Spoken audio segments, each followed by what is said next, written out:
That's a rough cake right there. Got the head on it still. There's cartilage in there. We're gonna turn that so we can get salt to it. Open up that eye skin to get salt in there. Those lips have to be spread out flat. That way you can get salt in there. Nose has cartilage in it. Got to open up that cartilage so we can get salt in there. Because any place you can't get salt to it, then you have a chance of the hair wanting to fall out.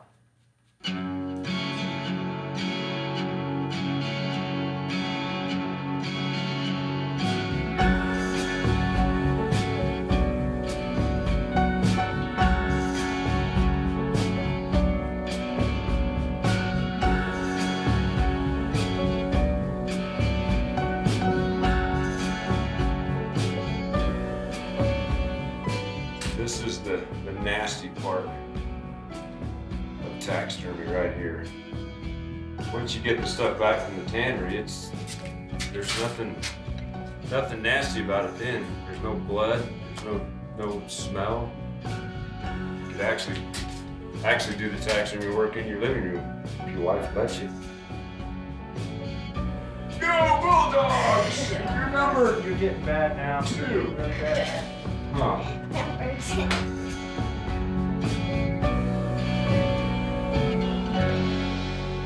Got to go on a fishing trip with some guys from church we just started going to in Denver, and they found out I was an outdoorsman, and I ended up catching a record book fish up there, huge pike, put me in the books, got a medallion from Manitoba, and I left it with a taxidermist to mount it. Sold my 35mm camera that I got for a high school graduation present from my parents to get this piece done. It's my first piece for my knot wall. When I got it back, I was heartbroken. Then the gentleman ruined my trophy. He ruined, in many ways, the trip for me. And I realized at that moment that I knew I could do better. I don't know why, I just knew I could. I was a kid that grew up with severe dyslexia. Was told I wasn't gonna do well in school or much in life, but my hands were where my gifts were. It's the 16th and the we have the top and bottom lip going into that little tiny cut. Where's it gonna go? There's no place for it to go. So we usually run about between 35 and 40 students a year. And they come to us from all over the country. So we've actually trained them as far away as Holland, Germany, Russia, but all throughout the continental United States. Papier-mâché, the material that we use there anyway. Okay? Now put that on there and watch. You have the freedom to move front and back and forth. How's the back of the head? I'm not very artsy-fartsy, and I don't have the eye for the perfection like Dad does, but I mean, when I go and I've gone into friends' houses and I've seen taxidermy mounts, and I can just look at them and go, oh God, what happened to that poor thing? Who stuck that on the wall? It's pretty much right as you walk in our front door of our house, and it's ducks on one wall, elk on another wall. My brother and I have we have two bull elk that are almost the exact same size, and mine's right above the TV, bugling this way, and his is on the other side, bugling at that one, so our house is very packed full of dead stuff. And I'm about to have my first baby. We just found out yesterday it's gonna be a little boy, so of course he's gonna grow up having to hunt and wear camo as much as humanly possible, so it definitely wasn't something planned. It was more of one of those Sarah Palin's Bristol kind of oopses.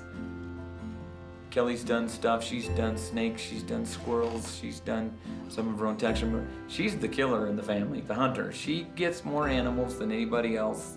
I mean, yes, it was not what I wanted, and I know it wasn't what my family wanted, but we all know that there's something down the road that God has planned for it, so we're gonna make the best of it, and I'm gonna try to be the best mom I can be, so. You know, then this last Sunday, Kelly was in her brother's treehouse watching the deer come through the field, and she took a whitetail right in our backyard, died by my hot tub. I hadn't even gotten home yet. She'd already had him on the ground and already started skinning him. I'm like, now this is a good kid.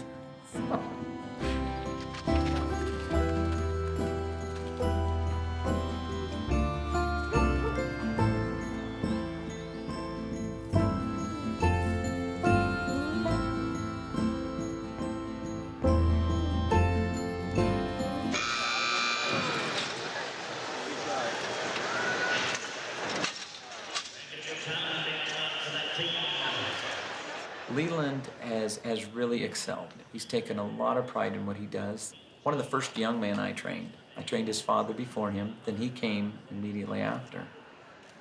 He's really pushed forward in the industry to not just settle, to be the average taxidermist. He wants to be the best.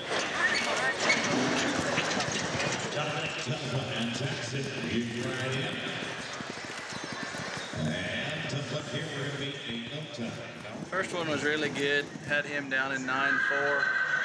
Second one, I'm not quite sure what happened. I come in a little hot and I was pulling off my horse, trying to pull that speed off, and just flat missed him. And then the third one, that was even more blind. I was late leaving the box and kind of behind. I don't think I got my rope down and got him to the feet, so that's roping. You ain't gonna win them all.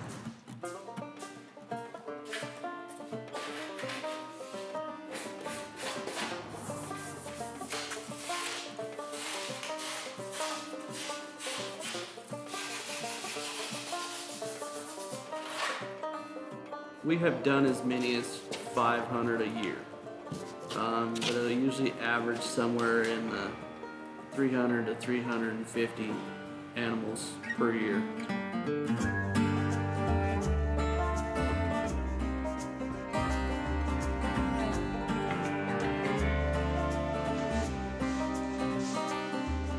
You know, and there's also different degrees of taxidermy. There's, you know, standard commercial grade.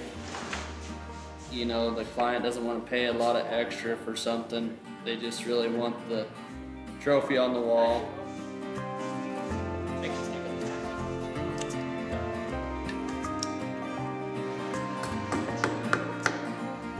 And then you have, you know, basically show to museum quality. You know, it's to the highest degree of realism.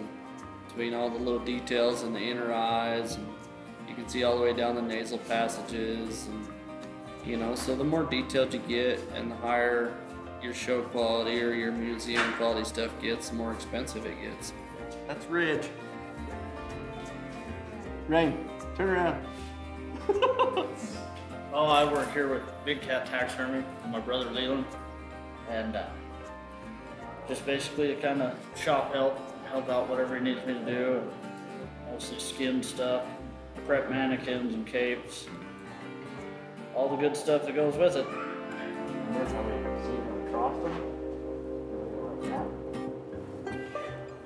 We're pretty much the guys that are full-time. There's some other guys around that do it part-time, and it's 7 days a week this time of year. And you get calls in the middle of the night that somebody's shot a bear or something like that. You have to come down and skin. I mean, there's been more than a couple times this year where I've been down here at midnight skinning stuff. You know, I guess there's a severe amount of competition between all of us. You know, there's only a certain amount of animals being taken, and we're all trying to get those to mount.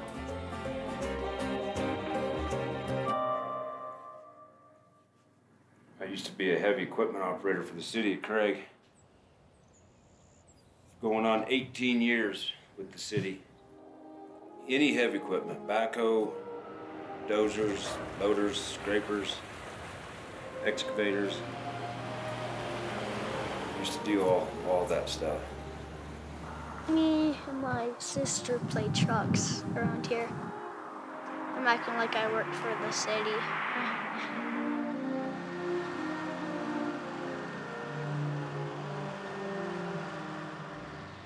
Biggest thing was so much politics with government work. And I had a rough time handling the politics. So I went to a school over in Canyon City.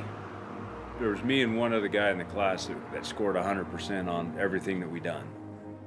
Came back after I got out of school. My plan was to build a shop, quit the city, start full time. Well, when I got through with the taxidermy school, I came back, got cold feet, couldn't quit the city. I mean, it was secure.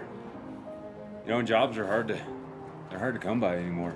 You know, so if you got a job with the city or coal mine or something like that, you better keep it. I mean, I talked to a lot of guys that they work in the coal mines and stuff like that, and I mean, they don't really like it, but it's good money. I mean, you got to do stuff in life that you really don't want to do. That's why they pay you to do jobs, because nobody wants to do them. I like to haul a lot of stuff. I act like I get flat tires on tractors and stuff, so I have to haul them with my semi. I mean, how many jobs can a guy have to where you look forward to going to work every single day and you just love it? I mean, you could start up a taxidermy shop, I guess.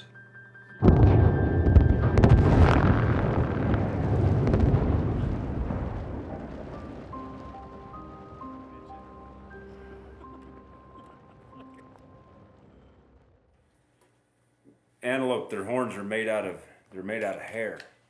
And so all this hair right here actually grows right into the horn. So the first thing I'm doing is I'm just cutting that skin away right at the base of the horn. I'm going to do it all the way around. I'm not as up on the history as I should be, but it's been around for centuries. There's mounts and museums from probably the mid-1600s that are still intact. And as far as, the preserving of animal parts, it's as old as mankind with clothing and regalia and ceremonial pieces. Skin movers. Taxi, that means move. Dermis is skin. Taxidermy became the word to manipulate skin. So it very, very old. It's been around since the Egyptian time. Back then it was called stuffing it, because that's exactly what they done. They took that skin and they stuffed it until it got full. In fact, they have found rhinos filled with rocks, their skin without molding material put together and just filled with rocks and sand, and recreated these, again, an original weight and size of a rhinoceros. They weren't the best taxidermy work in the world, but they were preserving something for all time. They weren't cared really back then about the anatomy or eye shape, nose shape, none of that stuff. It has improved quite a bit.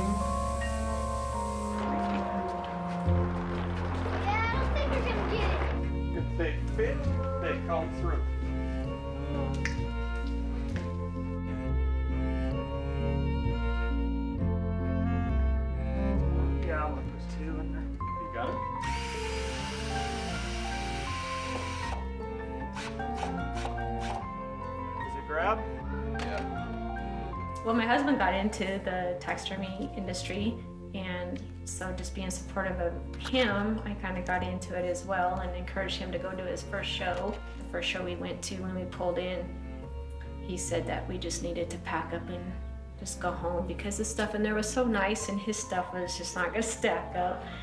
And I'm like, well, we came all the way up here, you're gonna have to just suck it up. This is what it looked like on me and Gail's wedding night.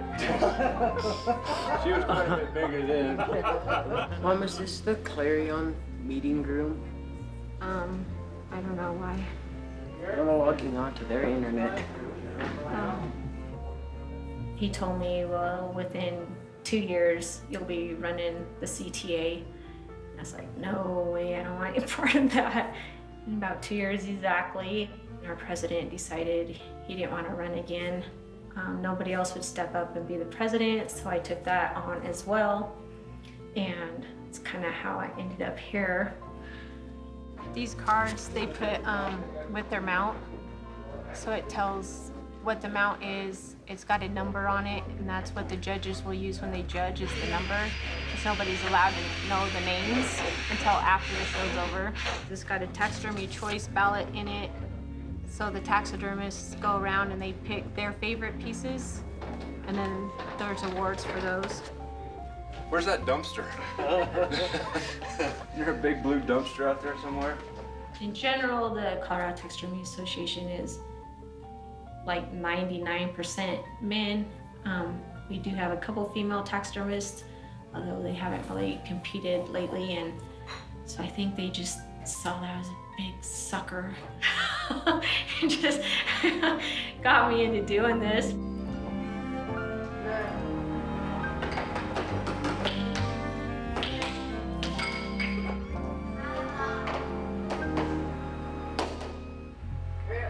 Mark was a wrestler all through school and high school and college, and obviously now he doesn't wrestle anymore. So I think a lot of the taxidermy competitions reflects his competition and competitiveness that he doesn't have for wrestling anymore.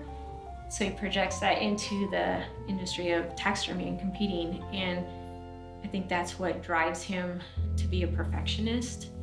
I'll try to do my customer stuff pretty much the same way that I do my competition stuff. Even though I know my customer, he's not going to be looking at it near as close as what a judge looks at it. But they should be the same. All three of my kids are the same. When they're doing something, they want to be the best at it. You know, they're really competitive. You know, my wife, she's that way. She's competitive. I'm really competitive. So the kids, they're the same way. My two boys, they're both in wrestling, and they work out super, super hard because they want to excel. They want to be the best they can be. You know, and that makes me very, very proud. You know, it kind of started out even in our own hometown with a different taxidermist, that there was a little bit of rivalry. Nobody really knew the other guy that well, so there wasn't a lot of communication or anything. Since we started doing the competitions in the Colorado Taxidermy Association, a lot of that has changed. So now, if, you know, your competitor down the street, literally, is out of like an eye, Right around the corner. they will call and say, hey, do you have this? Can I borrow it? And then I'll replace it. And there's a lot more of that now, and everybody's, you know, pretty much on the same page.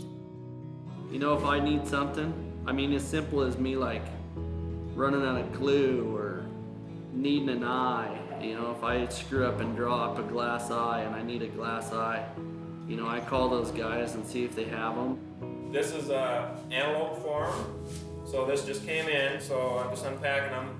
So this is the actual form, the hides that I've been preparing right now. It'll go through the salting process, then the tanning process, then after that I'll be ready to mount it.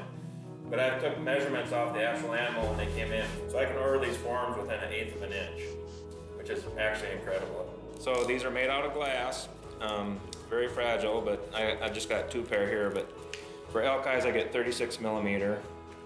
Deer eyes are usually about 30 millimeter, and the antelope are about 26 millimeter. So just depends what you're doing.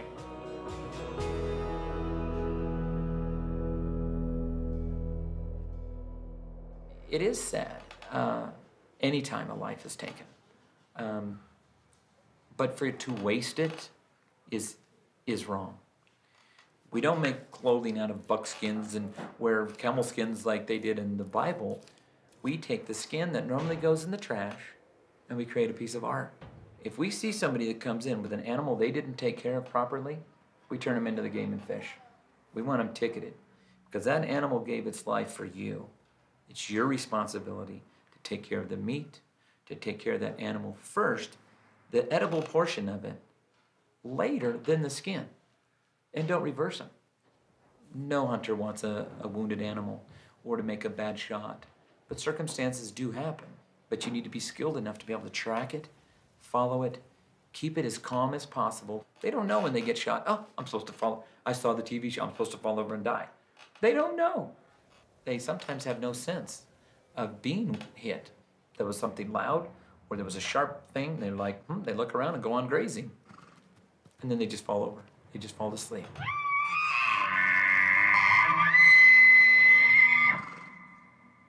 But it is a major difference between killing and hunting.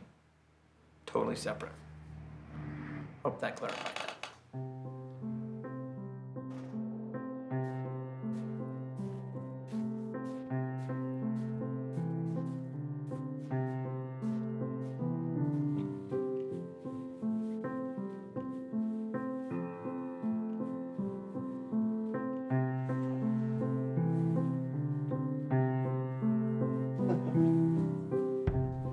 my daughter has been hunting with us since she was 2 years old, basically.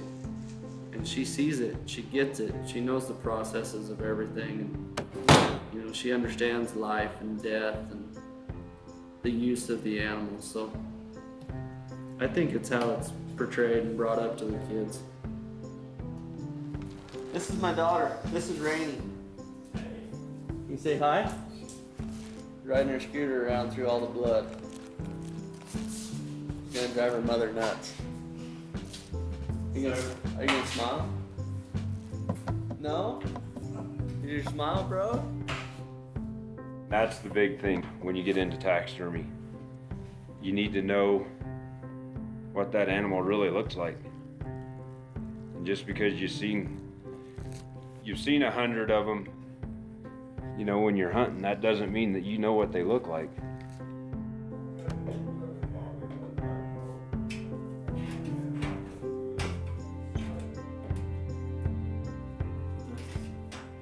My cousin, Levi, died a couple weeks ago, and that's for him. His nephew committed suicide. And then his brother-in-law, which was the nephew's dad, committed suicide on Christmas. So it's a bad deal. It's a super bad deal. That was my sister's youngest boy. He worked for me in the shop. Spent a lot of time with me. Been with me since he was out of diapers. And he did, you know, he took his own life, and you know, I don't know what would push somebody over the edge that far. It was just a rough year, you know, and I pray to God that, you know, that my family don't have to go through that. You know, not that many deaths in 1 year. That's just too many. You know, there's so much stuff that he's done around here, you know, that when I look at it, you know, I just see him. I mean, it's been a struggle with that ever since.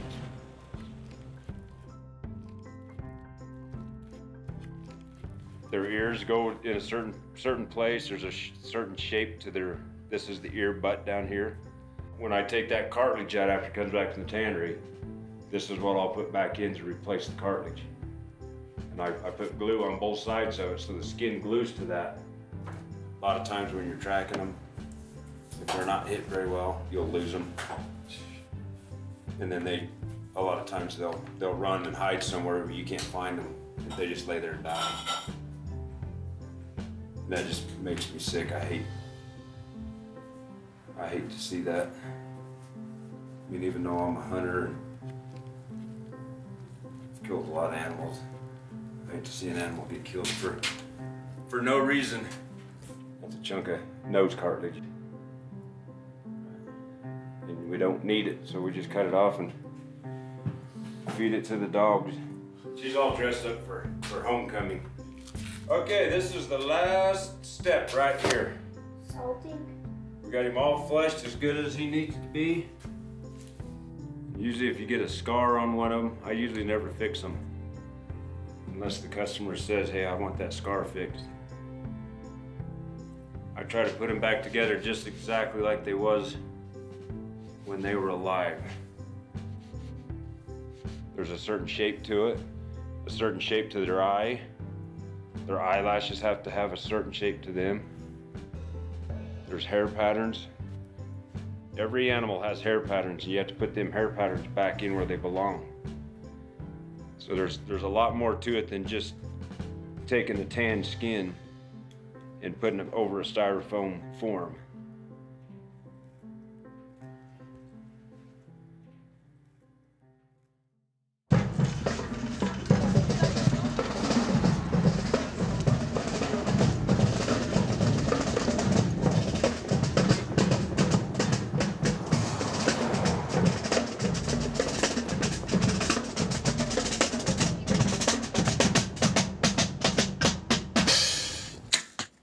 That's a good group.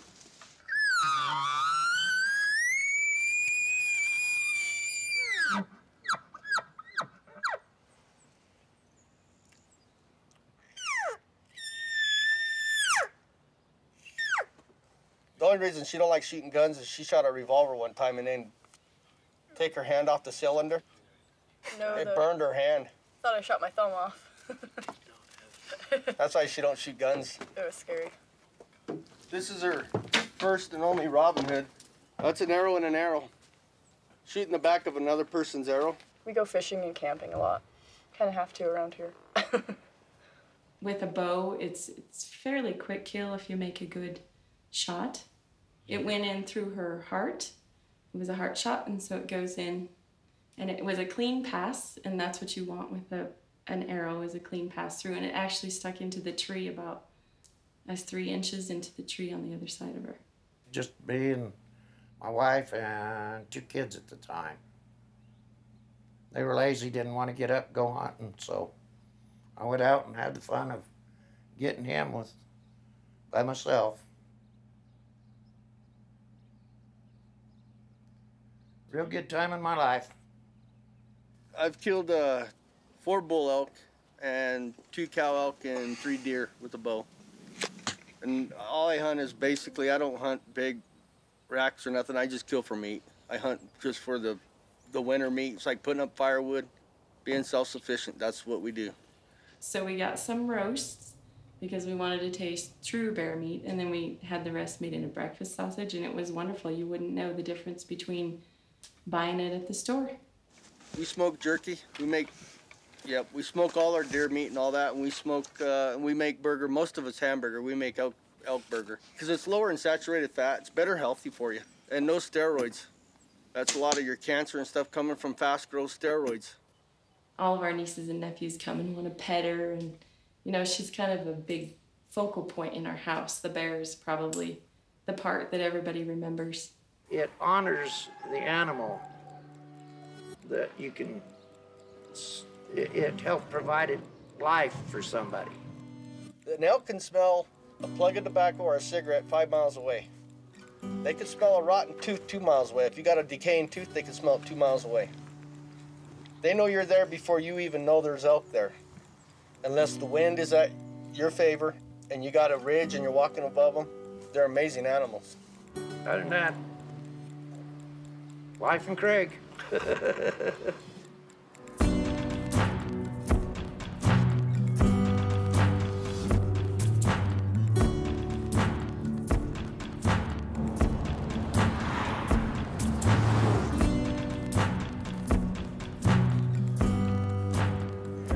Big gouges right there.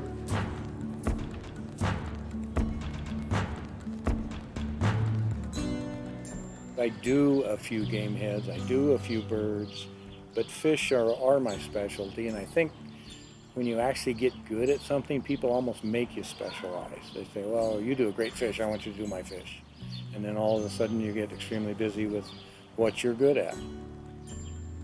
They really don't form an emotional connection quite as strong as they do with the animals and the birds. Unfortunately, there's a lot of antis, and they really key on the mammals and the birds and stuff, but the fish people, they kind of, well, that's okay, they're just fish. So really there is a segregation there. An artistic piece and a plain Jane piece side by side, even if though they are very similar in quality, the artistic piece will win. It's limitless just only by your own ideas. That right there, it's bizarre. That's got to be some kind of wildebeest horn, isn't it? Well, I think you need to sit down and smoke a bowl before you make a decision. Yeah, 30 years ago. A lot of mine, believe it or not, come from a dream. You'll see something in a dream and think, oh, that might make a good taxidermy piece. But man, I'm lost with that base. No, I really am. I really am too. I look at a beautiful fish going, what the hell is that fish doing on that? Because that fish to me is actually quite nice. It's done very well. I have the artistic idea that there is a large fly stuck in the mud, and that's what I've demonstrated there, what I thought I was demonstrating. I've had some different views on that. Yeah, it's nice. It's too bad. It's really too bad. It is. It's mainly the education is what has brought it out of the dark ages, and the sharing of the education. Because it's like I said, everything isn't so much of a secret anymore. People are willing to share, And they finally grasped the idea that if everyone shares, we're all going to excel, and it's not going to be just a few. Everyone's going to be elevated. I sometimes wonder where we'll be in another 20 years.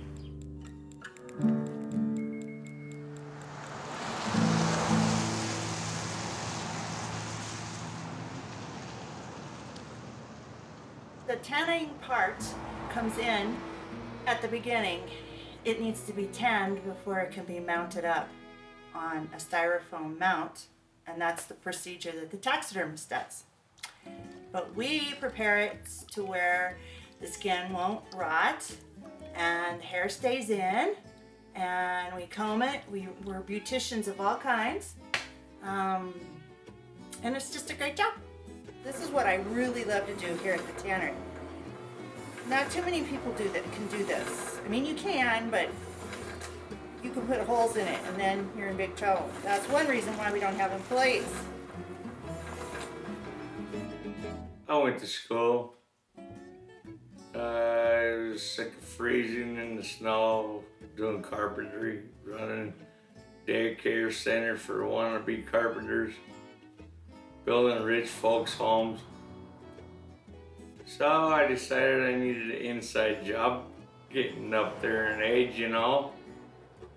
So I went to Montana, took a tanning class, 3.5 weeks, and here I am. This is a life-size buffalo, and they're gonna make a rug out of it.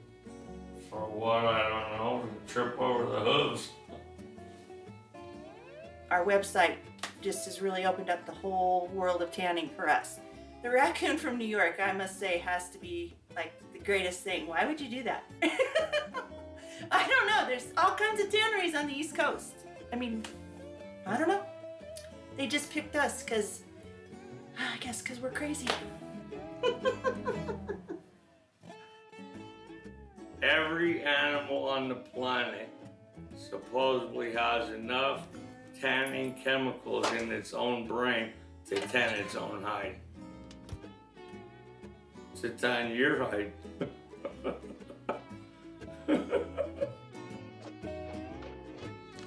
I don't deal with really any people, only the hunters or the people on the phone.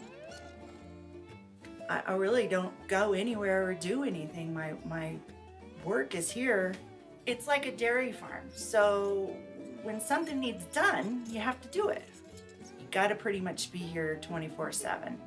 You can take a nap at night or sleep, but you know, if something needs to be stirred, if you have a tan going or something like that, you just gotta take care of it.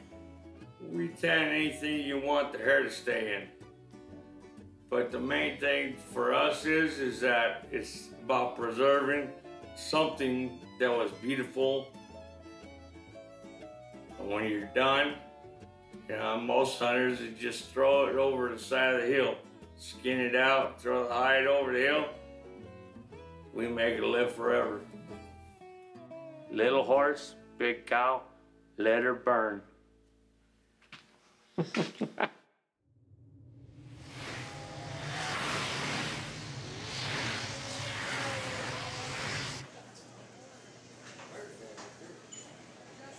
This mount I shot in a couple years back when I was in 7th grade, and we got a wrestling, like a coupon from the wrestling auction for a free European mount from Bullseye Taxidermy by Mark Zimmerman, and we decided to use that when I shot this deer, and I was pretty excited about that.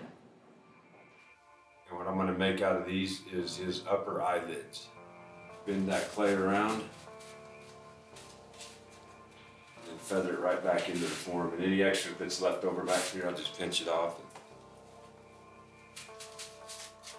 You don't want any ridges or anything, because then when you put your skin on, that ridge will show up.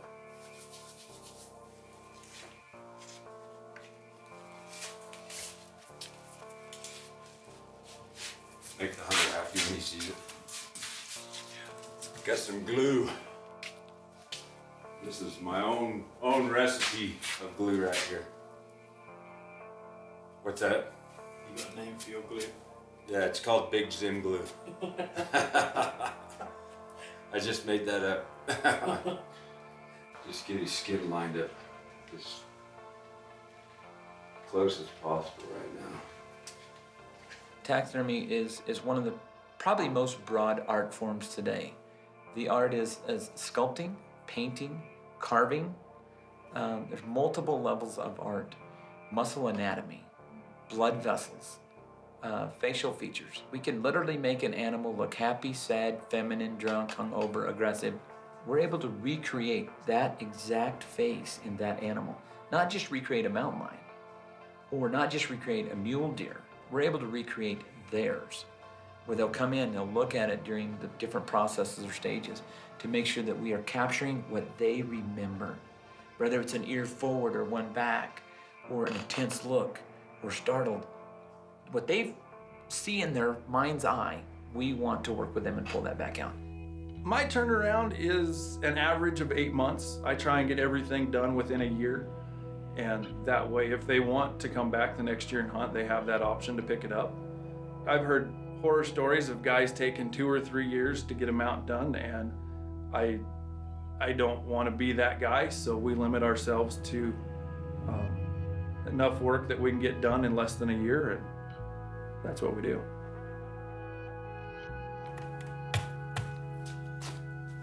Okay.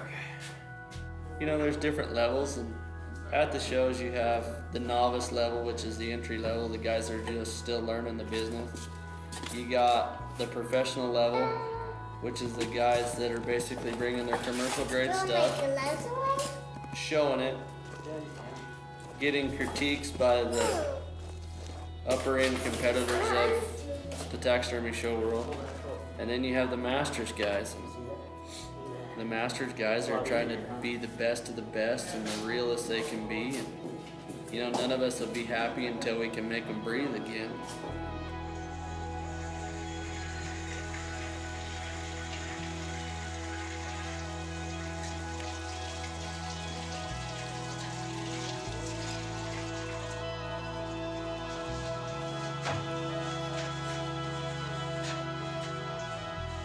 That's the last step right there.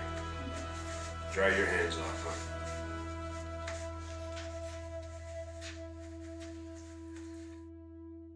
We used to, for years and years, we always had 2 free deer dinners every year. And that would be the season open Saturday. Sunday we'd have a free feed.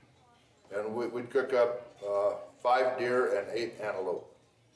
Now I'm not going to tell you how I got those deer and antelope, but we got them. Donated. Hunting is a big part of growing up. It gives you the respect of, I've killed this, now I've got to take care of it. A friend of mine made this to show you what they can actually do. He took a regular squaw fish that we caught, and he put eyelashes on her, and he put a hook out her nose, and he made her lips all nice and pretty, and I won't pull that up, but you can see he made a female squaw fish out of this. So taxidermies can do whatever they want.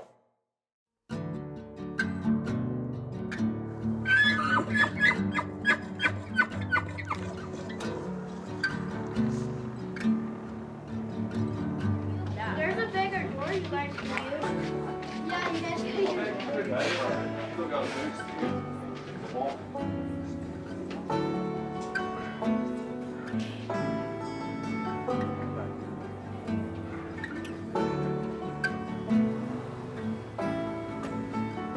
Couple mule deer, a cougar, a desert bighorn sheep.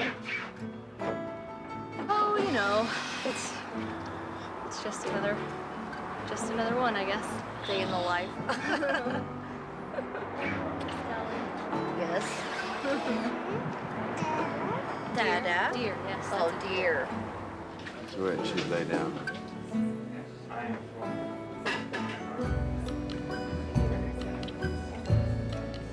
7 o'clock tonight, we'll shut down the showroom, and so no competitors will be allowed back in here. The judges will be able to come in.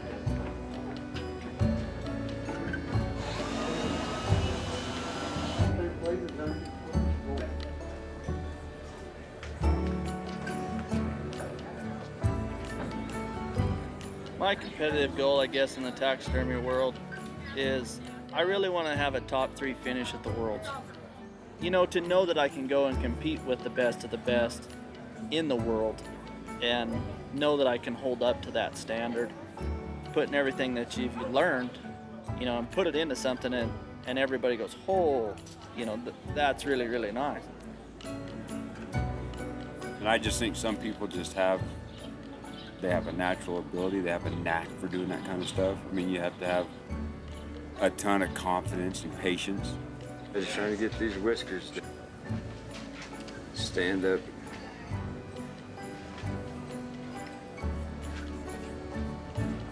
He had a job before taxidermy, and his boss wasn't really nice to him, so he quit and found this job to do. And he likes it a lot. I want to do this because I don't have to go to school. My dad can just teach me. So I thought that was really cool too. Not every piece goes together like you think it's going to. You fight and you struggle, but it seems like the pieces that you struggle with will be the pieces that turn out the best.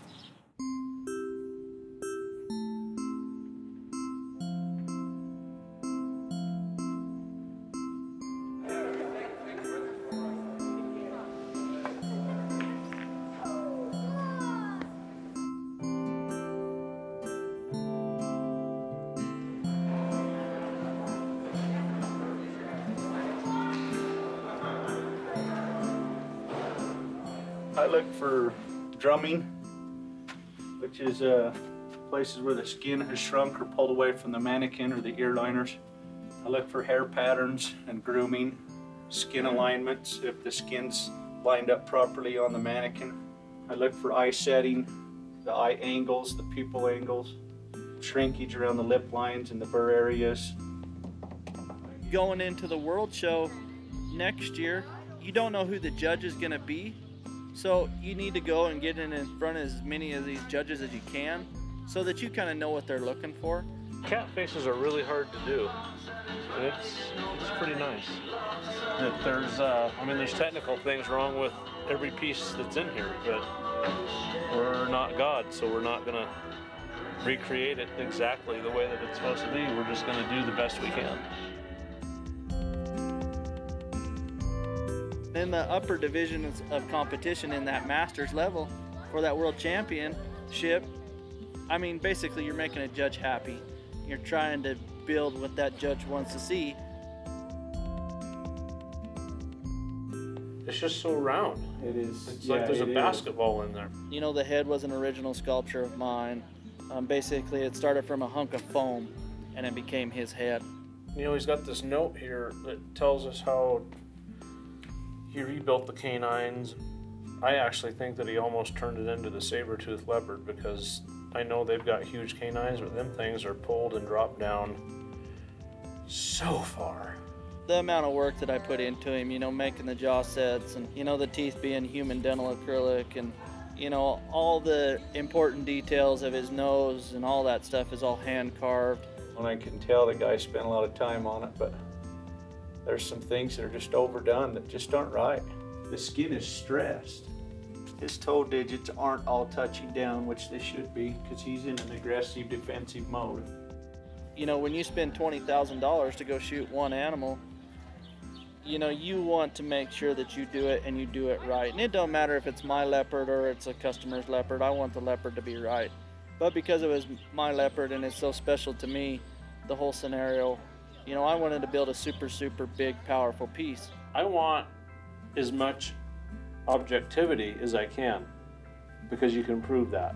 If you have an opinion about something, you can voice your opinion, but you better not be taking off points for that. It's all up to the judge. If he likes your style and he likes how you put everything together, you're going to do really well with him. So it's, you know, it's kind of a crapshoot. The mouth, I mean, it looks pretty good. It's nice to see somebody painting the inside of the mouth and painting a tongue and making it look like a bear's tongue really looks, instead of just one straight color of pink? You're supposed to put your stuff together the way you think it's supposed to be. I know a lot of guys out there that will research the judge and figure out what the judge likes, and then they'll put their piece together to make the judge happy. I don't believe in doing that. I think you should put it together the way you think it is and the way that animal is in real life. And if the judge likes it, great. If not, well, I'm not going to change my style of taxidermy work just to impress the judge. And then when you look in the back of the mouth isn't finished. There's just yellow form back behind the tongue. Once I get my flashlight on it, there's some things that's like, ooh, I wish that wasn't there, and I wish that wasn't there. The seam wasn't sewn together right here, and I can stick my finger in there on the form. That I don't like. Gosh, I just feel like that zygomatic arch has got to be more pronounced. But I guess what I like least about this is the base. Come on. There's some things on it that are so strong and so good that I love about it. But I just couldn't do it. I don't know, I have a hard time giving a first and misleading someone if I just don't think they nailed it. Out of all the shows that I've competed in, I can honestly say that I've never left a show without learning something. It might be something really, really small, but it's something that will help you. And sometimes you come to the show and you walk out of here going, man, I can't wait to get home and try this because it's going to save me an hour when I get ready to put my next mount together. If you win a best of show or you win best of category, your night of glory, it lasts for one night. Monday morning, you're back in your shop, you're doing your commercial work, everybody forgets about it. There's always next year. You know, so it's not that big a deal if you come to a show and you don't win every award that there is. It's not that big a deal. First place ribbons for my judging. So that hair, as you pull it back, it softly starts to pull down to the earth. It starts to come down. I see it just Dark black line should be like a thumbnail's distance from the bottom. God gives us all those directions, doesn't he? Everything on this skin is going to tell you where it needs to go.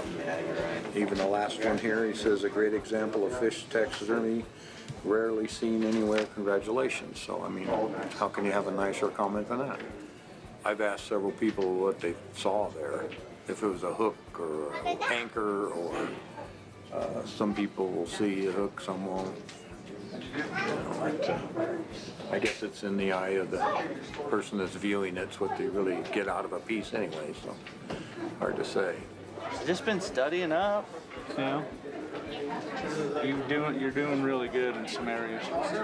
It's a strong piece. But this, I'm just telling you, I even wrote on the score sheet, I think, this hurt this man. The carding, right here. Right here. So you just want it, I want it combed out, get rid of the carding lines. If you had to groom those out and soften them, it's money. Your taxidermy's money, dude. I love it. Green for somebody. It's best dye in here. I know, but see, that's my issue. You know. You're talking about an animal that's my bread and butter. I know, and that's why I'm arguing with you. Why are you arguing if you know that? Good job on your eye color. Nailed it. Two colors. Yeah, it's good. Thank you.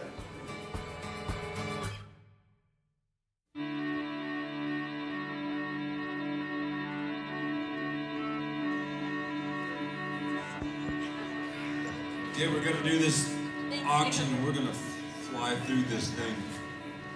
I don't know about everybody else, when I go to these shows, I hate watching these auctions. 25, 25, 25, 45, 25, got a 25, 25, 25, 30, 30, 30, sold, whoever bought this. Then the Mackenzie Taxidermist Choice Game Head, number 77 with a mule deer, Mark Zimmerman. Yep.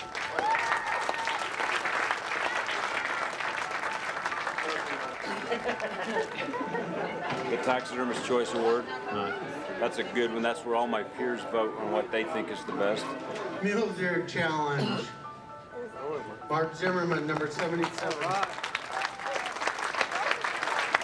Not to brag or anything, but I've won this award more than anybody in the whole state of Colorado ever. The best category for the Masters game head. Anything that is a shoulder mount, mine is the best.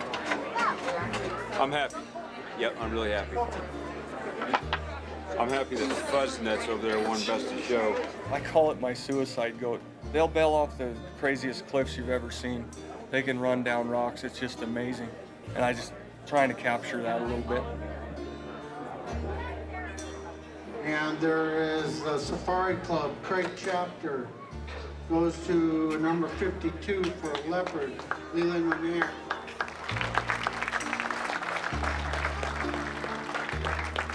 A lot of people have taxidermy ribbons and, you know, best of categories and some best of shows. But to have a world title, there's very few. So I guess that's my goal in the taxidermy world for sure. It's a huge deal to me. I'm completely excited. I mean, I'm excited. I'd be nothing without this man. He's my everything. You know, outside of that, I guess, just to raise my kids and, you know, be a big part in my kids' life and stand behind them, and whatever they're gonna do, they're gonna do. In no way, shape, or form will I ever push them to become taxidermists. If they decide to do that, that's fine, but, you know, I just try to let them little kids be themselves. Bye, Sparkles. And that's more important to me than any taxidermy title or anything like that. You know, and even the roping and the rodeo deal, that's funner for me than a taxidermy show. If it boils down to a weekend of going to a taxidermy show or going roping, I'm going roping. No questions asked.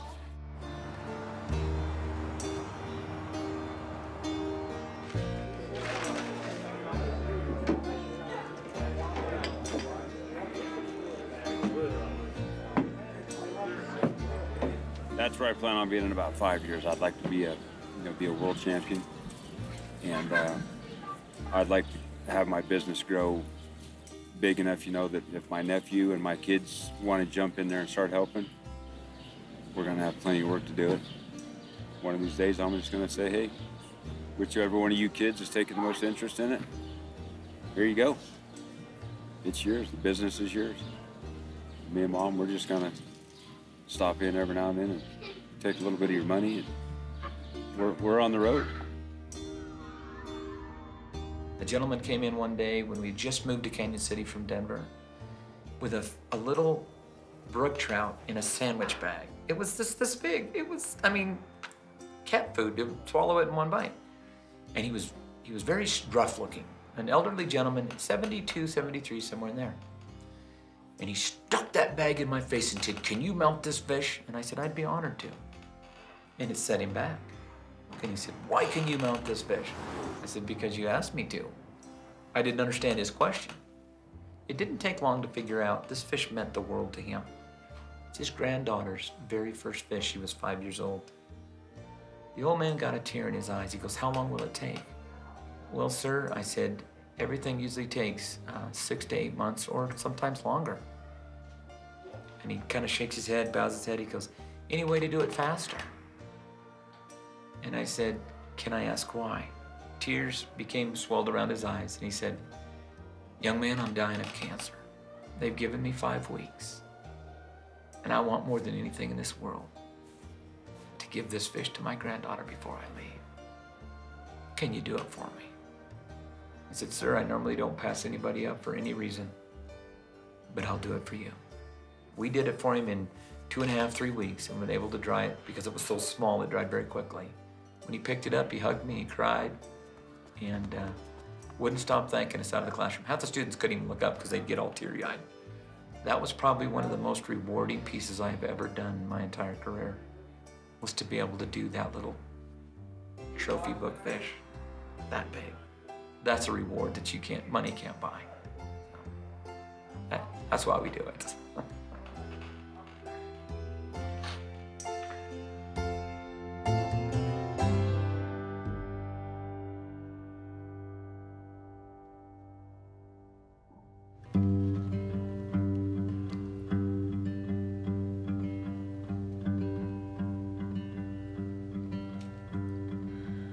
Pack your bags, boy, get you gone. There are more where you came from. I've got my life to lead. Ain't got time to watch you bleed.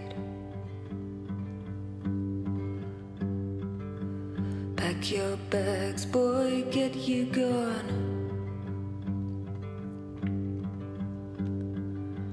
Ain't got time to prove you wrong. You are not the man I see.